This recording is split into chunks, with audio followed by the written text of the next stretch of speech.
وہی عذاب دوسری طرف بھی ہیں۔ ہم نے ان کو بھی یہ سکھانا ہے کہ میری بیٹی بھی اپنے خامند کی تابعداری کرے، میری بہن بھی اپنے خامند کی تابعداری کرے۔ مصطفیٰ کریم علیہ السلام نے فرمایا میں نے کثرت سے اس وجہ سے عورت کو جہنم میں جلتے ہوئے دیکھا۔ عرض کی لجپالہ وہ کیسے؟ فرمایا ساری زندگی خامند کا کھاتی ہو اور ایک دکھ آ جائے تو آسمان سر پہ اٹھا لیتی ہو کہ میں نے تو تیری طرف سے سکھ کوئی نہیں دیکھا۔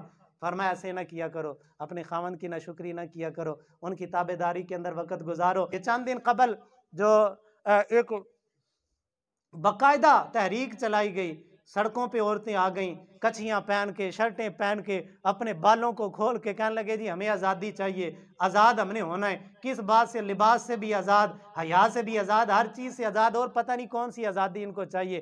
اور وہ کہتی تھیں جی ہمیں بند کر دیا گیا، اور پھر یہاں تک انہوں نے کہا کہ بھی جی جب وہ ہم اپنے خامند کی بھی پابند نہیں ہیں۔ اور اس بہن اس بیٹی کو سبق کسی نے کوئی اور پڑھا دیا ہے، اصل سبق وہی ہے۔ بھئی میں نے عرض کی نا یورپ یہ چاہتا ہے، اور یہودی، عیسائی، ہندو، سکھ، یہ عالم کفر یہ چاہتا ہے کہ مسلمان بچی کو باغی کیا جائے، لیکن اللہ پاک قرآن پاک میں فرماتا ہے الرجال قوامون علی النساء، ہم نے مرد کو فضیلت دی ہے۔ عورت کا حسن مرد سے بغاوت کے اندر نہیں ہے، عورت کا حسن مرد کی تابعداری کے اندر رب نے رکھا ہے۔ یہ کوئی خوبصورتی نہیں ہے کہ عورت بے باک ہو جائے، نہیں، یہ آزادی نہیں ہے۔ آزادی وہی ہے کہ جب عورت اپنے خامند کی تابعداری کے اندر آ جائے۔ نبی پاک صلی اللہ علیہ وسلم نے فرمایا میں نے لوگوں کو دیکھا رستے کے اندر ان کو آگ اور کانٹوں کی سولیوں سے لٹکایا ہوا تھا۔ تو عرض کی یا رسول اللہ صلی اللہ علیہ وسلم وہ کون لوگ تھے؟ نبی پاک صلی اللہ علیہ وسلم نے فرمایا یہ رستے کے موذی تھے، یہ جو رستوں میں بیٹھ کے لوگوں کو تکلیف دیتے ہیں۔ نبی پاک صلی اللہ علیہ وسلم نے فرمایا یہ رستے کے موذی، یہ جو راہ گزرنے والے مسافروں کو تنگ کرتے ہیں۔ آج بھی جب وہ یہ ہمارا پڑھا لکھا طبقہ، یہ اسٹوڈنٹ لوگ جو ہوتے ہیں، یہ رستے میں گزرتے ہوئے ایسے ہی بسوں کو پتھر مار دیتے ہیں، بسوں کے شیشے توڑ دیتے ہیں، مسافروں کی جانیں چلی جاتی ہیں یہ جب، اور پھر رستوں میں کھڑے ہو کے راہ گزرتے لوگوں پہ پھبتیاں کستے ہیں، مذاق اڑاتے ہیں، الٹے نام ڈالتے ہیں۔ نبی پاک صلی اللہ علیہ وسلم نے سختی کے ساتھ اس سے ممانعت کی ہے۔ فرمایا رستے کے موذی نہ بنو، کہ میں نے رستے کے موذی لوگوں کو جب وہ جہنم کے اندر آگ کی سولیوں پہ لٹکے ہوئے دیکھا ہے۔ اور میرے بھائی یہ رستے میں گزرتا ہوا مسافر، کمزوری کی ایک کیفیت ہوتی ہے، اللہ نے نماز بھی کم کر دی ہے مسافر پہ، روزے پہ بھی اجازت دے دی، اگر سفر میں دل کرتا رکھ لو، نہیں کرتا نہ رکھو، جب وہ بعد میں رکھ لینا، قضا کر لینا۔ مسافر کو تنگ کرنا، راہ گزرتے لوگوں کو تنگ کرنا، نبی پاک صلی اللہ علیہ وسلم نے سختی کے ساتھ اس سے منع فرمایا۔ فرمایا میں نے ان کو آگ کی سولیوں پہ لٹکے ہوئے دیکھا۔